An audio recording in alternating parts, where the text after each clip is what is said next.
Welcome to Smart Money. I'm your host, Ibrahim Sani. Today, we look at the investment world. On October 25th, Hanwha Investment Company, a subsidiary of the chaebol of South Korea group Hanwha, has signed a deal with RHL Ventures. And here to discuss more on this is Rachel Lau, the partner and the founder of RHL Ventures. Welcome to the show, Rachel. Thank you for having us. So I think we'll start off with the arrangement between you and Hanwha, or RHL Ventures and Hanwha. What does the deal entail? So essentially, it's a strategic alliance between Hanwha Investment Corporation and RHL Ventures based here in Malaysia. What we're trying to do is build a platform where we can co-invest together in the Southeast Asia regions for startups or early stage investments, technology firm. What we're trying to do is obviously leverage off the North Asian expertise that Hanwha has as a group and what RHL has as a Southeast Asian expert, and bringing them together to create, a much stronger Asian platform for the companies that we co-invest together with. So what are the kind of things that you can expect from Hanwha when you're mentioning that Northeast Asian expertise? What are the things that we're looking at here? Well, the conversation with Hanwha has always, been very collaborative and us doing something together, especially in the region where they're very interested in. If you know a bit about background, we've been supported by very strong families in Southeast Asia, also very much in Malaysia. And if you look at Hanwha as a group, they've gone from defense to insurance to financials to renewable energy and a lot of things, and they're a huge conglomerate.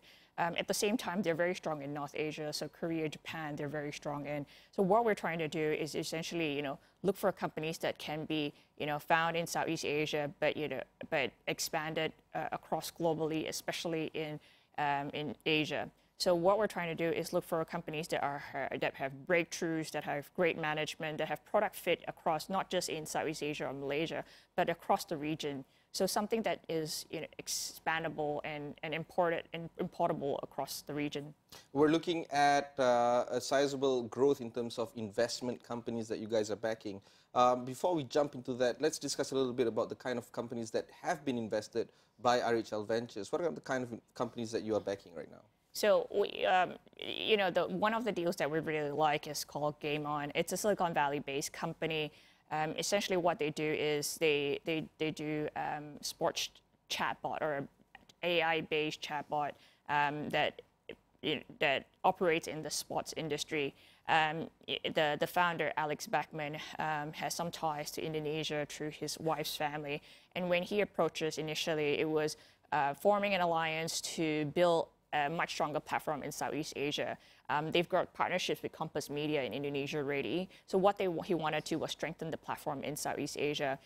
Game On is essentially the chatbot for the UK-based EPL. They are in NFL and NBA, and they've done the Olympic Games in Rio. And so what we wanted to do was bring that expertise to Southeast Asia and leverage off the growth here. It's something that we're looking across the region. Our investment thesis is really global, but we like Southeast Asia. So how do we bring global companies back to Southeast Asia, especially Malaysia, where it's home ground for us? And of course, using this as a case study with the tie-up with Hanwha, what do you expect in terms of backing these kind of companies? Are you going to try to see if they can grow their businesses in North Asia as well? Yeah, so Hanwha comes with a huge array of expertise, not just insurance and financials where they're strong in. What we've partnered up is Hanwha Investment Corp, which essentially is their investment arm. So not only leveraging their strong balance sheets, but also leveraging the expertise across different sectors that they already have. So our idea is not only bring in deploying money from North Asian money to Southeast Asia, but also at the same time deploying the expertise across the region. Mm-hmm. We're working very closely to build something really big, which I think as the details unfold, a little bit more details will be known to the public. And it's bringing their expertise, bringing our local knowledge, and marrying them into this Asia giant that we want to build together. The business of investment, particularly in VCs, is that there's not many times investing companies that can make it big. That's true. In fact, the rule of thumb is that you back 10 companies, Yep. 3 of them will do okay, Yep. and you get only 1 star. Do you have that 10 companies that you're backing right now? Well, I think it's a bit different. Our approach is very different from the average VC. One is because we all came from very fundamental-driven investing styles. So when we look at company, we look at the companies that will make it. And so the thesis of let's do 10 and maybe get 1 unicorn, I don't think that's how we do it. We come in with the view that every 10 that we back, every 10 has to be a winner. And if it's not the winner, it's because it's our fault. We did the wrong due diligence. It was not the right investment thesis. When we look at a company, we look at the macro and the micro bit of it. The macro is, is the country ready for this product innovation? Are they a disruptor as they say they are? Is the management, true to form? On the and that's the micro and macro tie-up. But essentially what we're trying to do is we're looking for the best companies as a standalone, and then we come in with our expertise.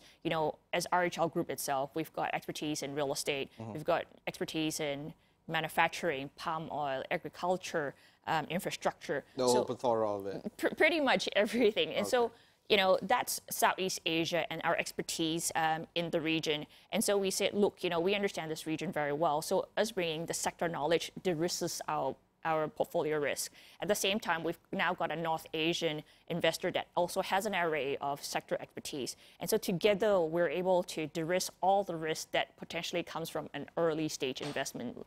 So we come in with not just money to de-risk, to help fuel the growth, but also we come in with business expertise to really, bring them to the next step. Okay, hold that thought. We'll take a short break, but when we come up, we'll talk a little bit more about RHL Ventures, who they are, and what they mean to the investment community. Don't go anywhere.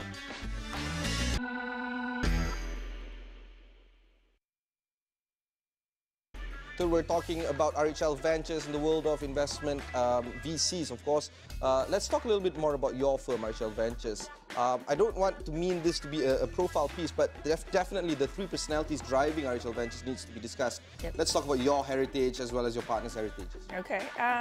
We're very normal people.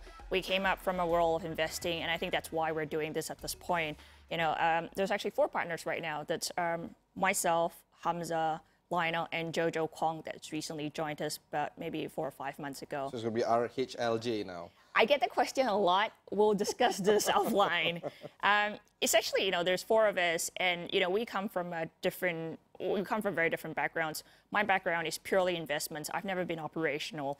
I've done emerging market debt, I've done Asian equities, I've done derivatives, and that's what I've been good at. I invest. Hamza's a little bit different. Hamza's background comes from, he was a Goldman Sachs analyst, so he's very Tara, and he was at Guaco, and so very Tara in investing, right? But at the same time, when he came back to Malaysia about 1.5 years ago, maybe now 2 years, he started helping the family business in a lot of infrastructure things that or projects that they do. Lionel's background is, he did a little bit of Hong Leong. He was a debt or credit analyst, and now head of strategy head of operations and strategy for Masing. Essentially, he's very deep dive into operations. If you ask him anything about HR or computer or IT systems, he's very good at that. And that's what he brings to the table. Jojo is very different. Jojo was a whiz kid, right? She graduated at 19, absolutely brilliant. And so essentially, what she does is she does a lot of investing, but at the same time she does a lot of operational bit. And right now she's in Melbourne. So with this strong personalities that you have in the partner level, you also have the investment committee level. Of course, we can deep dive with the bio of the investment committee that you guys have. How does the investment or the partnership with Hanwha come into play? Does this affect how you invest in the investing companies? No. I think every partnership that we get into is to strengthen what we already have. And I think I've told a lot of people this, when we think about things, we don't think about, what is you and what is me, So how we do it is how do we do it together? How do we build a cohesive allegiance to be better? And so it's not about, splitting the pie, it's about growing the pie and then worrying about how to allocate the pie a bit later. And so it's about them strengthening our process. We've got an investment process that is very thorough, very deep down, very unlike even most of the Southeast Asian investment houses that you see. All right. Early on in the interview, you were mentioning that with the Hanwha partnership, you are backing early start early stages of companies, Yep. particularly in the tech sector. Yep.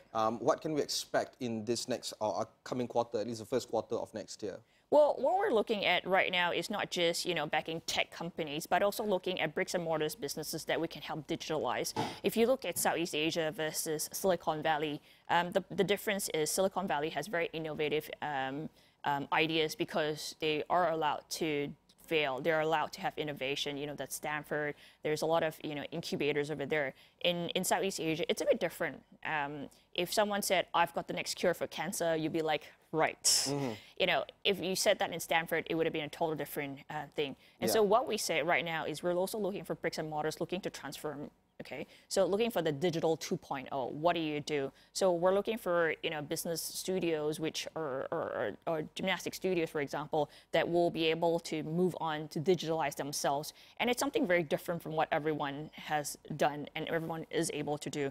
It's about bringing them forward to the next 50 years. I was with a Thai conglomerate over the weekend, and their version of it is digital 4.0, and they think 100 years ahead, and which is very different proposition than a lot of us. We think what's going to be in the next 3 years. So it's investing for the future, and that's what we're trying to do. Rachel, it's a pleasure speaking to you. I wish you all the best, and RHL Ventures for that matter. I've been speaking to Rachel Lau, the founder and managing partner of RHL Ventures. But that's it for this episode of Smart Money. Send us all your feedback on all the social sites that we have right now at 501 Awani. I'm Ibrahim Sani. Thanks for watching, and goodbye.